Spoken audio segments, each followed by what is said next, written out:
जय हिंद दोस्तों, स्वागत है आपका आपके अपने YouTube चैनल चुनू जी के सेंटर पर। मैं राकेश कुमार राय और चुन्ना आपका आपके अपने YouTube चैनल चुनू जी के सेंटर पर स्वागत करता हूं। मैं BSSC इंटर लेवल के लिए आज मैं टेस्ट सीरीज 12 लेकर आया हूं, जो रुक्मणी प्रकाशन से है। अभी मैं रुक्मणी प्रकाशन का पढ़ा रहा हूं और 2-4 दिन बाद मैं एडुटेरिया से भी आप लोगों को बताऊँगा। फिर मैं किरण पब्लिकेशन का भी बुक आपको बताऊँगा। तो चलिए स्टार्ट करते हैं। पहला सवाल देखिएगा।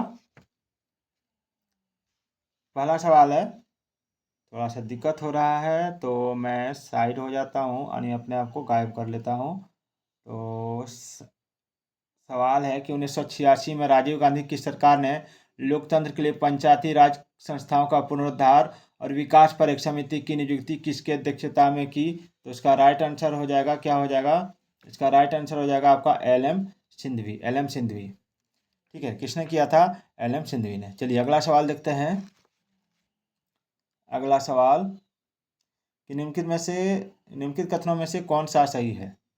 राज्यसभा के 12 सदस्यों को राष्ट्रपति द्वारा नामित किया जाता है, या राज्यसभा के 12 सदस्यों को राज्यसभा के सभापति द्वारा नामित किया जाता है, या राज्यसभा के 15 सदस्य प्रधानमंत्री द्वारा नामित किए जाते हैं, और राज्यसभा के 15 सदस्य राष्ट्रपति द्वारा नामित किए जाते हैं? क्या होगा? तो देखिए इसका जो राइट आंसर हो जाएगा वो हो जाएगा आपका ऑप्शन ए। राज्यसभा के 12 सदस्यों को राष्ट्रपति द्वारा नामित किया जाता है। इसको थोड़ा डिटेल में जान लीजिए। अरे यार कहाँ चला गया? हाँ, इसको गायब कर लेते हैं। ऑप्शन ए इसका राइट आंसर है। इसको थोड़ा डिटेल में जान लीजिए कि डिटेल ये है कि राज्यसभा में नामित 12 सदस्यों को जो है ना, कला, साहित्य, विज्ञान और समाज सेवा से संबंधित विशेष ज्ञान या व्यवहारिक अनुभव वाले व्यक्तियों को चुना जाता है, ठीक है। और राज्यसभा में अधिकतम सीटों की जो संख्या होती है वो 250 होती है, और वर्तमान में राज्यसभा में 245 सदस्य हैं। चलिए, राज्यसभा में 225 सदस्य जो है राज्यों का प्रतिनिधित्व है, और 8 संघ राज्य क्षेत्रों का प्रतिनिधित्व करते हैं, और 12 सदस्य राष्ट्रपति द्वारा मनोनीत किया जाता है। चलिए आगे बढ़ते हैं। आगे है कि सूची 1 तथा सूची 2 को सुमेलित करना है।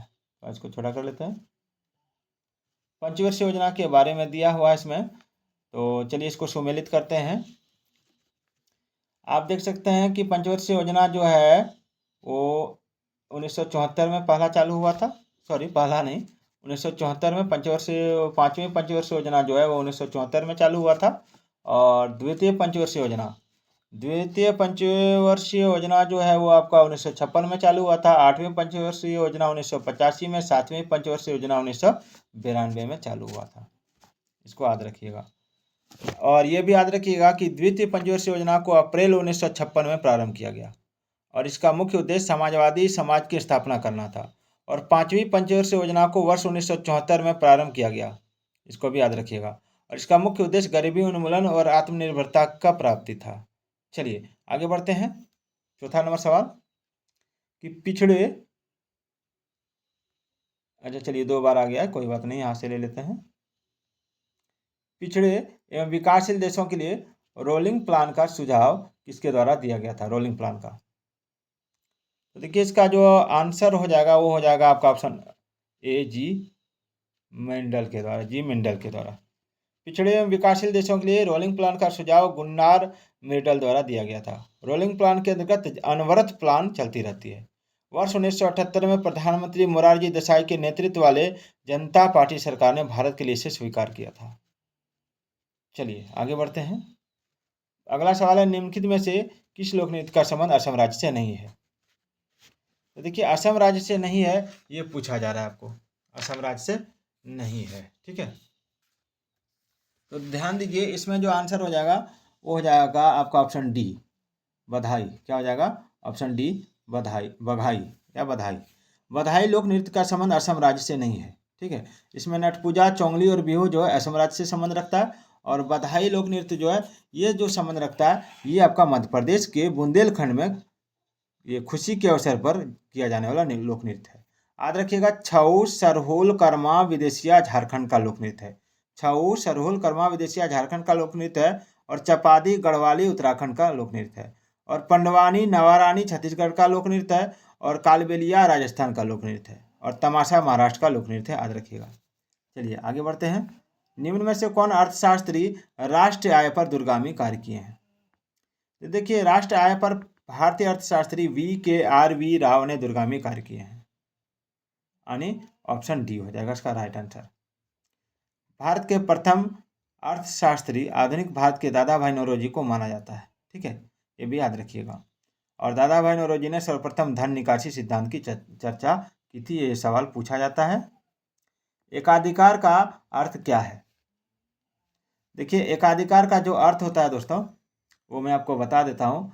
एकाधिकार का अर्थ होता है आपका एकल विक्रेता से, एकल विक्रेता से, यानी ऑप्शन सी। एकाधिकार का अर्थ है जहाँ एकल विक्रेता हो और अनेक क्रेता हो, ठीक है, यानी एक ही विक्रेता हो, बेचने वाला एक हो और खरीदने वाला बहुत सारा हो। और एकाधिकार व्यापार से जनता को हानि उठानी पड़ती है, क्योंकि उसमें मनमाना रेट लिया जाता है। चलिए अगला है, अंतर्राष्ट्रीय तिथि रेखा कौन है? अंतर्राष्ट्रीय तिथि रेखा जो है दोस्तों, वो है 180 डिग्री देशांतर, याद रखिएगा। 1884 ईस्वी में वाशिंगटन में संपन्न इंटरनेशनल मेरिडियन कॉन्फ्रेंस ने, ठीक है ना, 180 अमेतर को अंतर्राष्ट्रीय तिथि रेखा निर्धारित किया। चलिए आगे बढ़ते हैं। कोणार्क मंदिर के देवता, कोणार्क मंदिर के देवता कौन है? तो बहुत ही इजी है। कोणार्क मंदिर का देवता कोई बच्चा बता सकता है, सूर्य है। और याद रखिएगा कि मार्तंड का सूर्य मंदिर कश्मीर में स्थित है, और मोढेरा का सूर्य मंदिर गुजरात में स्थित है, और बुंडू का सूर्य मंदिर रांची में स्थित है, और देव मंदिर बिहार के औरंगाबाद जिले में स्थित है। चलिए, भारतीय संविधान का कौन सा, ठीक है, अनुच्छेद राज्य सरकार को ग्राम पंचायत के गठन का निर्देश देता है? चलिए, भारतीय संविधान का अनुच्छेद जो है 40, क्या हो जाएगा? 40। भारतीय संविधान का अनुच्छेद 40 जो है राज्य सरकार को ग्राम पंचायत के गठन का निर्देश देता है। और याद रखिएगा, भारतीय संविधान के अनुच्छेद 40 को गांधीवादी दर्शन माना जाता है, ठीक है, गांधीवादी दर्शन इसको माना जाता है। और इसमें जो है गांधी जी के रामराज्य की अवधारणा अनुच्छेद 40 में निहित है। चलिए आगे बढ़ते हैं। कहाँ गया बाबू, इधर, हाँ, चलिए, हाँ, अवध राज्य को किसने ब्रिटिश भारत राज्य में विलय किया? अवध राज्य को किसने ब्रिटिश भारत राज्य में विलय किया? तो इसका आंसर क्या हो जाएगा? थोड़ा सा इसको बड़ा करते हैं। हाँ, इसका आंसर हो जाएगा आपका ऑप्शन सी, लॉर्ड डलहौजी। थोड़ा सा इसको डिटेल में जानते हैं। लॉर्ड डलहौजी जो है, लॉर्ड डलहौजी ने ब्रिटिश भारत राज्य में विलय किया था अवध राज्य को, और अवध राज्य को 1856 में कुशासन के आधार पर विलय किया। किसके आधार पर विलय किया? कुशासन के आधार पर, याद रखिएगा। और लॉर्ड डलहौजी ने अवध राज्य को दुधारू गाय या चेरिश की संज्ञा दी थी। चलिए आगे बढ़ते हैं। ये भी एक चीज मैं बताते चलूँ आप लोगों को कि 1854 में, ठीक है ना, 1854 में आउटरम को स्लीमैन के स्थान पर भेजा गया, जिन्होंने भी कुशासन का आरोप लगाया था। चलिए, मिट्टी और पत्थर के टुकड़ों का पहाड़ी की तल की ओर गमन क्या कहलाता है? देखिए, बहुत ही इंपॉर्टेंट है, ये परीक्षा में पूछा जाता है। ऑप्शन ए हो जाएगा मृदा अपरदन। गमन यानी बहते जाना, चलते जाना, तो मृदा अपरदन होगा इसमें, ठीक है। और मृदा की कुछ इंच मिट्टी से ही उपजाऊ होती है, जो अपरदन के कारण नष्ट हो जाती है। और मृदा अपरदन जो होता है मुख्यतः हवा और जल से होता है। चलिए आगे बढ़ते हैं। प्यूर्टो रिको खाई, ठीक है, प्यूर्टो रिको खाई जो है निम्नलिखित में से किस महासागर में स्थित है? प्यूर्टो रिको खाई, यानी ट्रेंच कर सकते हैं आप।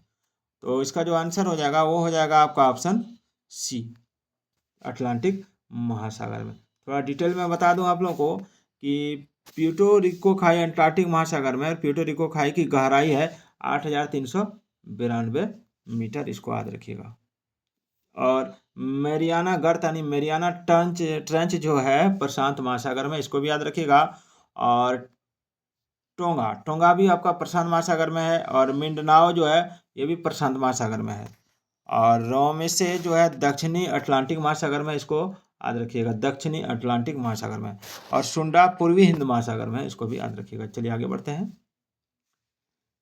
बुश बेल्ट घास स्थल पाए जाते हैं, देखिए बहुत इंपॉर्टेंट है। बुश बेल्ट घास स्थल जो है दक्षिण अफ्रीका में पाए जाते हैं, ठीक है।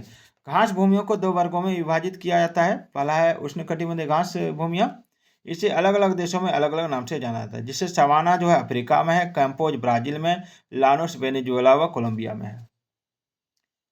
और दूसरा है कि शीतोष्ण कटिबंध घास भूमियाँ, जैसे आपका आ जाता है प्रेरी जो संयुक्त राज्य अमेरिका में है, पंपास अर्जेंटीना में है, वेल्ड दक्षिण अफ्रीका में है, डाउन्स जो है ऑस्ट्रेलिया में, और स्टेपी जो है एशिया, यूक्रेन, रूस और चीन के मंचूरिया प्रदेश में है। याद रखिएगा पार्कलैंड मुख्यतः ऑस्ट्रेलिया का घास मैदान है। पार्कलैंड क्या है? मुख्यतः ऑस्ट्रेलिया का घास मैदान है। और कैंटरबरी न्यूजीलैंड का घास मैदान है। और पटाना जो है श्रीलंका का घास मैदान है। और पुस्ताज हंगरी का घास का मैदान है। इसको भी याद रखिएगा। वीडियो बनाने के लिए बहुत ही मेहनत करना पड़ता है। एक एक टॉपिक दोस्तों हमको जमा करना पड़ता है, उसको नोट करना पड़ता है, उसके बाद ही मैं आपको बताता हूँ। तो इसके लिए एक लाइक, एक सब्सक्राइब और एक शेयर जरूर बनता है। साथ ही पूरा वीडियो देखने का अधिकार है आपको। पूरा वीडियो जरूर देखिएगा और आप नोट करके रखिएगा। और अगर आपको पीडीएफ चाहिए तो मैंने हाल ही में 2-4 दिन में टेलीग्राम पे एक चैनल बनाया जिसका नाम बस इसी चैनल के नाम पर है, चुन्नू जीके सेंटर। इसी चैनल के नाम पर है, टेलीग्राम ऐप पर। उस पर मैं आपको पीडीएफ अवेलेबल करवा दूंगा अगर आपको पीडीएफ चाहिए। और दोस्तों साथ ही मैं ही ये बताते चलूँ कि मैं लूसेंट जीके जितने तरह की जीके की किताबें हैं मैं सब आपको पढ़ाऊंगा। इसलिए आप लोग पूरा वीडियो जरूर देखिएगा और सारी वीडियो को देखिएगा। दिन में 3 से 4 वीडियो मैं अपलोड करता हूँ। 2 से 4 दिन के अंदर में दिन भर में 10 जीके का वीडियो आपको अवेलेबल कराऊंगा, ताकि आप कोई भी परीक्षा में जीके और जीएस और रीजनिंग में पीछे ना हो। और अगर आप मैथ पढ़ना चाहते हैं तो कमेंट जरूर कीजिएगा, क्योंकि मैथ के लिए भी मैं एक स्पेशल बोर्ड बनवा रहा हूँ। मेरे पास स्मार्ट बोर्ड लेने का तो पैसा नहीं है, लेकिन स्पेशल बोर्ड बनवा रहा हूँ। बनाने के लिए बोला है, मैं इसको बनवा के लाऊंगा। अगर आपको मैथ पढ़ना है तो मैं मैथ आपको पढ़ाऊँगा। चलिए आगे बढ़ते हैं। सवाल है कि निम्नलिखित में से किस खिलाड़ी ने कभी भी ओलंपिक पद नहीं जीता है? देखिए ओलंपिक पद नहीं जीता है तो इसका, एक मिनट, पहले 15 नंबर सवाल में नहीं कराया हूँ। सूर्य से दूरी के अनुसार सबसे अंतिम ग्रह कौन है? तो देखिए सूर्य से दूरी के अनुसार सबसे अंतिम ग्रह नेपच्यून है। दूरी के अनुसार जो होता है, सबसे पहले 1 नंबर में फर्स्ट में सूर्य के नज़दीक आता है आपका बुध, फिर आता है शुक्र, फिर आता है पृथ्वी, फिर आता है आपका मंगल, फिर आता है आपका बृहस्पति, फिर शनि, फिर यूरेनस, फिर नेपच्यून। इसको याद रखिएगा, ठीक है। चलिए, और एक चीज़ याद रखिएगा कि इसमें पृथ्वी अपने अक्ष पर 23.5 डिग्री, ठीक है, झुकी हुई है। चलिए आगे बढ़ते हैं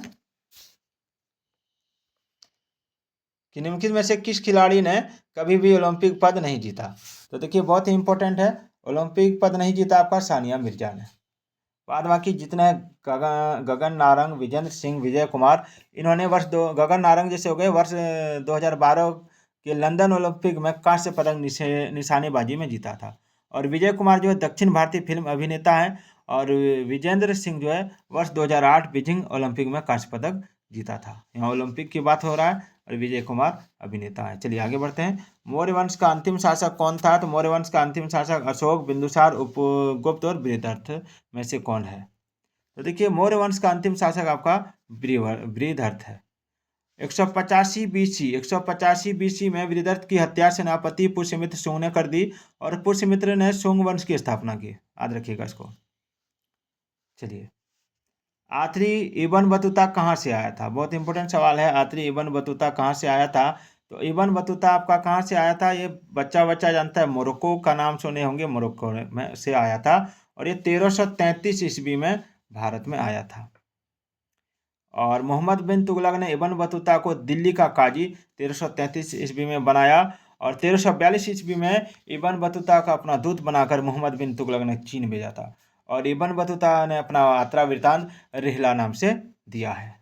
चलिए आगे बढ़ते हैं। किस राज्य की अर्थव्यवस्था को मनी ऑर्डर अर्थव्यवस्था कहा जाता है? छत्तीसगढ़, झारखंड, पंजाब, उत्तराखंड, क्या होगा? चलिए उत्तराखंड जो है, उत्तराखंड राज्य की अर्थव्यवस्था जो है उसको मनी ऑर्डर अर्थव्यवस्था कहा जाता है। यानी राज्य पुनः गठन संशोधन विधेयक 2000 के अधीन उत्तराखंड को उत्तर प्रदेश से अलग किया गया है। याद रखिएगा। और मनी ऑर्डर अर्थव्यवस्था का अर्थ है अर्थव्यवस्था का आधार यानी बाहरी स्रोत पर निर्भर करती है। और आज की अर्थव्यवस्था खुली हुई अर्थव्यवस्था है, इसको याद रखिएगा। चलिए 20 नंबर सवाल देखते हैं कि म्यांमार का प्रमुख धर्म कौन सा है। तो म्यांमार का प्रमुख धर्म बौद्ध धर्म है, इसको याद रखिएगा, बौद्ध धर्म। थेरावाद बौद्ध धर्म म्यांमार का प्रमुख धर्म है, याद रखिएगा। और बुद्ध के पंचशील सिद्धांत का वर्णन छांदोग्य उपनिषद में मिलता है। चलिए आगे बढ़ते हैं। म्यांमार का प्रमुख धर्म हो गया। अमीर खुसरो एक डैश थे, कौन थे अमीर खुसरो? तो अमीर खुसरो कौन थे ये आपको बताना है। देखिए अमीर खुसरो जो है वो तीनों थे, कवि, इतिहासकार, संगीतज्ञ, और ये तीनों ही थे। यानी ऑप्शन डी इसका राइट आंसर हो जाएगा। याद रखिएगा अमीर खुसरो की का जो उपनाम है तूती ए हिंद था, तूती ए हिंद। और अमीर खुसरो अलाउद्दीन खिलजी को का दरबारी था। और अमीर खुसरो जो है दिल्ली के 7 सुल्तानों का शासनकाल देखा था इन्होंने। और त्यागराज दक्षिण भारत के अपने समय के महानतम संगीतज्ञ थे, इसको भी याद रखिएगा। चलिए पूछा जाता है मौलिक अधिकारों को लागू करने के लिए निम्नलिखित में से किसी न्यायालय द्वारा क्या जारी किया जा सकता है? तो रीट हो जाएगा। क्या हो जाएगा? रीट। चलिए मौलिक अधिकार का संरक्षक भारत में उच्चतम न्यायालय है और भारतीय संविधान के अनुच्छेद 32 के अधीन संवैधानिक उपचार का वर्णन है, इसको भी याद रखिएगा। चलिए आगे बढ़ते हैं। चलिए कहाँ के वृक्ष वर्षा में कम अथवा अधिक समय के लिए पत्तियों से रहित हो जाते हैं? बहुत इंपॉर्टेंट सवाल है, ये हो जाएगा आपका ऑप्शन डी पर्णपाती वन। पर्णपाती यानी पर्ण का यानी पत्तों का गिर जाना। चलिए पर्णपाती वन को पतझड़ वन भी कहते हैं। पर्णपाती वन को क्या कहते हैं? पतझड़ वन, इसको याद रखिएगा। और भारत में पर्णपाती वन अधिक पाई जाती है। शीशम, पीपल, बरगद आदि पर्णपाती वन का उदाहरण है। और सदाबहार वन के पत्ते कभी नहीं गिरते, इसको याद रखिएगा। चलिए अगला सवाल। अगला सवाल है, एक मिनट कहाँ चला गया बाबू साहब, एक मिनट। हाँ, प्रसिद्ध विरूपाक्ष मंदिर कहाँ अवस्थित है? प्रसिद्ध विरूपाक्ष मंदिर, चलिए इसको मैं इधर ले आता हूँ। प्रसिद्ध विरूपाक्ष मंदिर कहाँ अवस्थित है ये आपको बताना है। तो देखिए प्रसिद्ध विरूपाक्ष मंदिर जो है आपका अवस्थित है, ऑप्शन सी हो जाएगा, हम्पी में।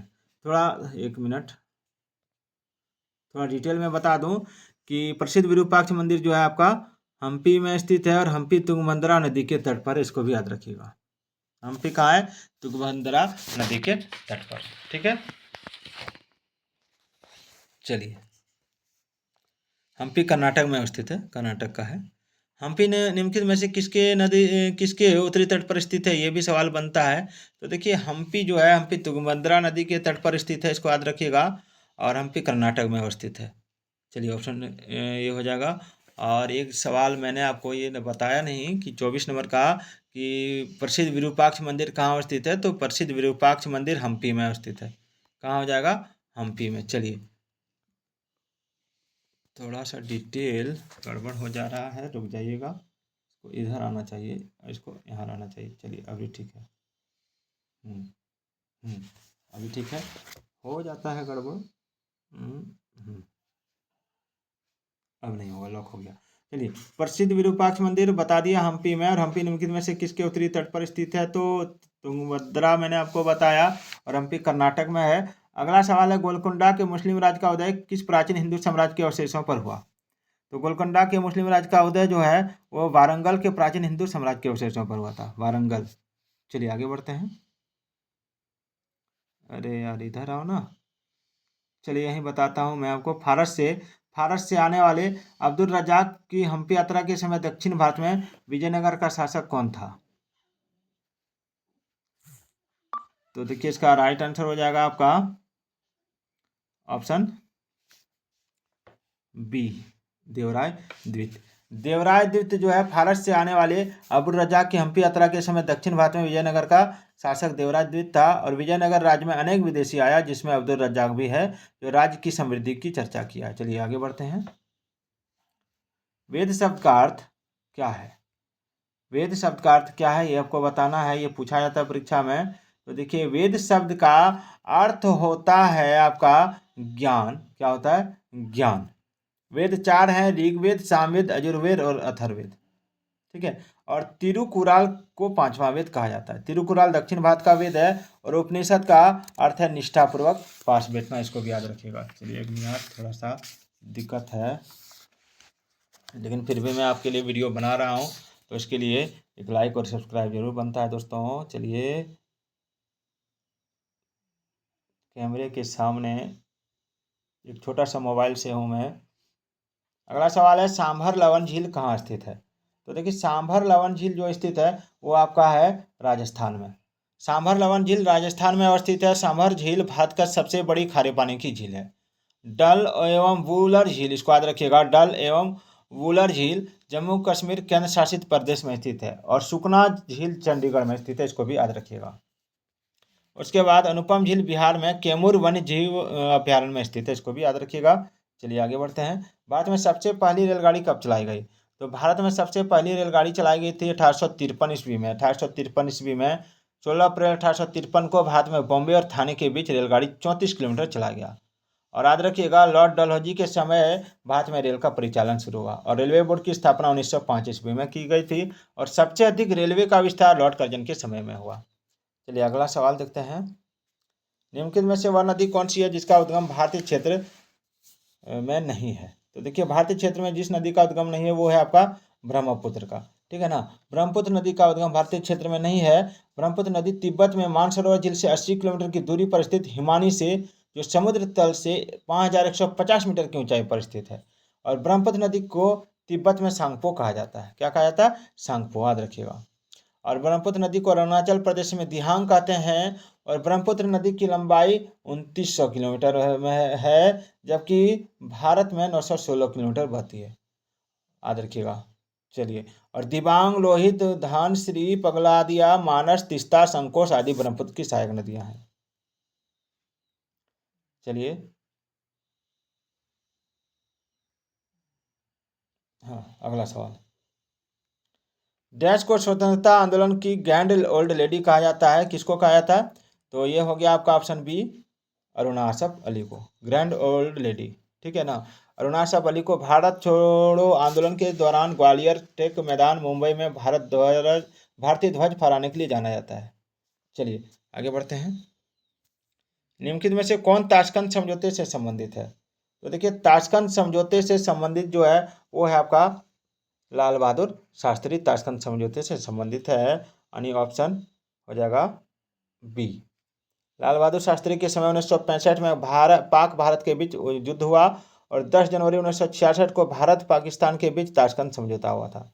और 11 जनवरी 1966 को, ठीक है, 11 जनवरी 1966 को लाल बहादुर शास्त्री की मृत्यु ताशकंद में हो गई।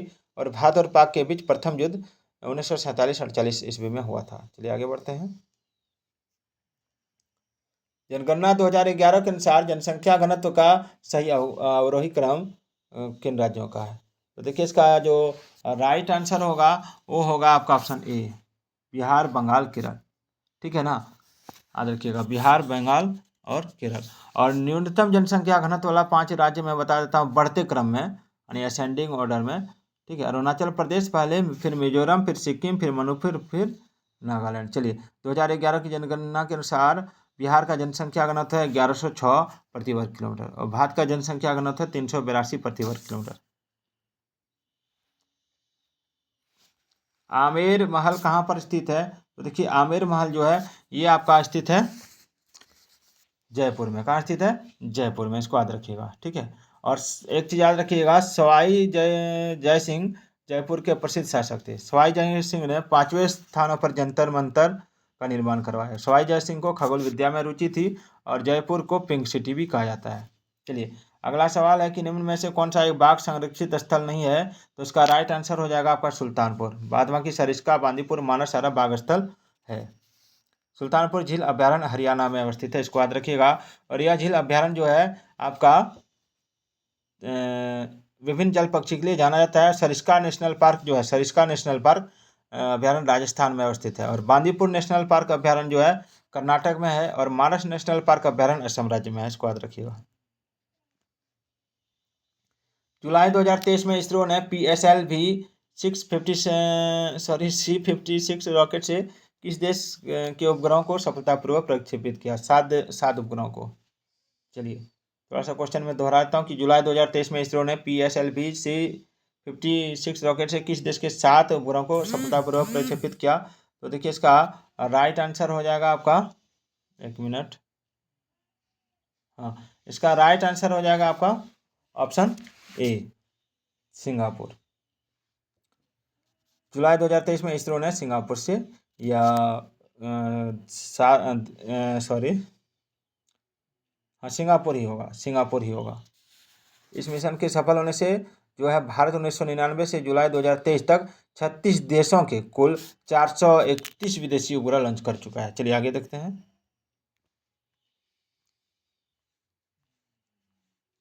थोड़ा सा दिक्कत हो रहा है, मोबाइल ओवरलोडिंग ले रहा है। चलिए फिर भी मैं 50 प्रश्न आपको करा के ही रहूँगा। भारत पर हुनों का आक्रमण, चलिए हाँ आ जाते हैं, तो इसको छोड़ा करते हैं।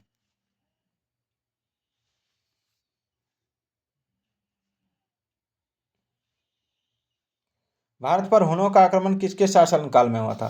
तो देखिए भारत पर हुनों का आक्रमण जो है वो हुआ था आपका स्कंदगुप्त के समय। स्कंदगुप्त के समय स्कंदगुप्त हुन को पूरी तरह परास्त कर दिया था और स्कंदगुप्त को अंतिम महान गुप्त शासक माना जाता है। और स्कंदगुप्त के जूनागढ़ अभिलेख से, ठीक है ना, स्कंदगुप्त के जूनागढ़ अभिलेख से आपका सुदर्शन झील की, जो सुदर्शन झील को पुनः मरम्मत करने का प्रमाण मिलता है।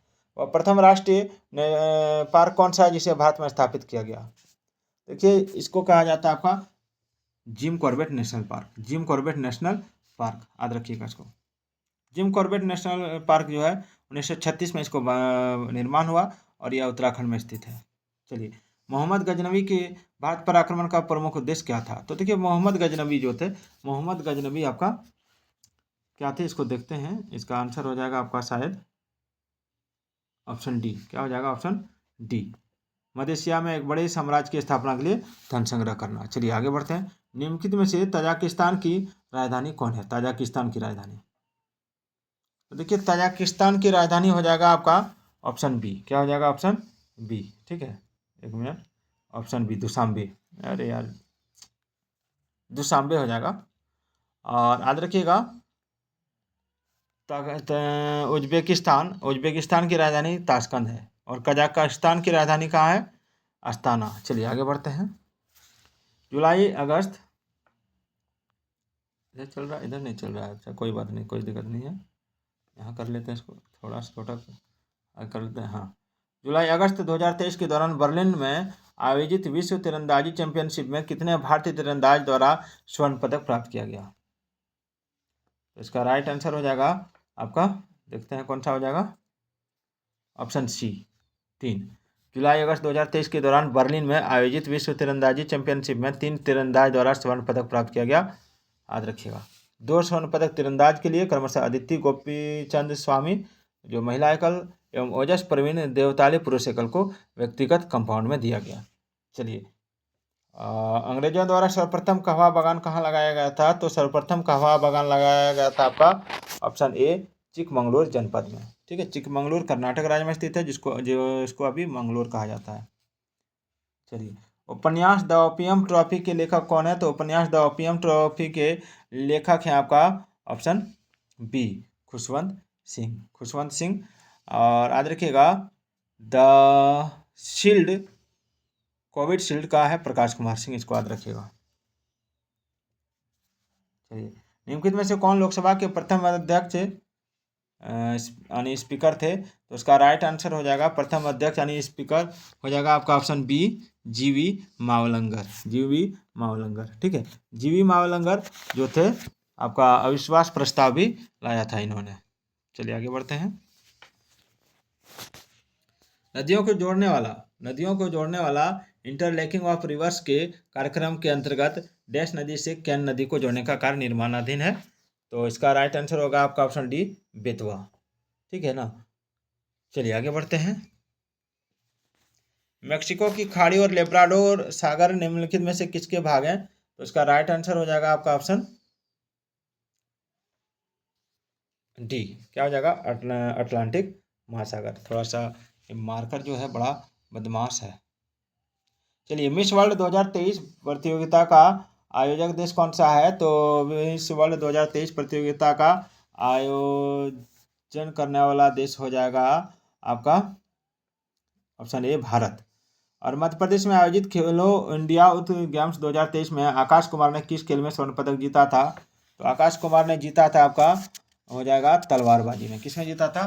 तलवारबाजी में। चलिए 50 नंबर सवाल, अंतिम सवाल देखते हैं कि जुलाई 2023 में कौन सा देश संघाई सहयोग संगठन यानी SCO का स्थायी सदस्य बना? तो इसका राइट आंसर हो जाएगा आपका ऑप्शन ए, ईरान।